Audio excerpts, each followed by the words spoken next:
Subay sa subsug nga kampanya kontra drugas sa moabot og 102 milyones ka pesos nga balor sa Cebu. Ang nasakmit sa kapulisan sa Dakbayan Sugbo sud lang sa 49 ka adlaw.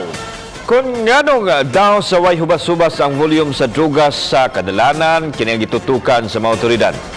Samtang aduna sab sila'y pagpasabot kung asa gibutang ang una na nilang nakumpiskar nga mga shabu. Kani ang report.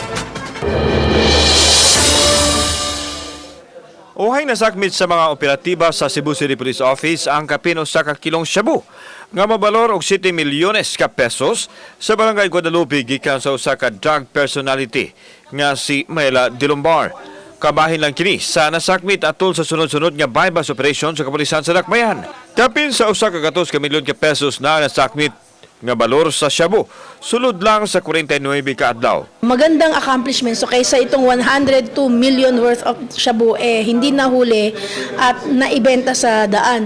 On the other side din naman nun, ibig sabihin marami talagang pumapasok na shabu dito sa Cebu City. Kung kaya't kailangan nating i-strengthen ang ating mga pantalan, no? Ang ating mga terminals. Samtang itataw sa Cebu City Police Office o sa Philippine Drug Enforcement Agency nga nagkinahanglan og court order ang pag-dispose sa nasakmit nga mga shabu. Sagad sa mga ebidensya nga ipadispose na sa korte, napresentar na sa korte. Pagdating dyan sa aming lab, maigpit talaga kami dyan. Nakalagay yan sa bolt sa isang safe place, may 3 lock, no, na magkakaibang susi ang may hawak. At yan ay i-destroy natin kapag meron ng order ang court, no, or tapos nang litisin yung kaso. No. Sa pikas bahin na doon na nagitanaw karon ang Cebu City Police Office nga barangay sa syudad nga posibleng mamahimong drug-free.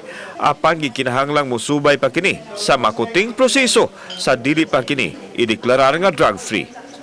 Kauban si John Solon, ako si Alan Domingo. Balitang Bisdak.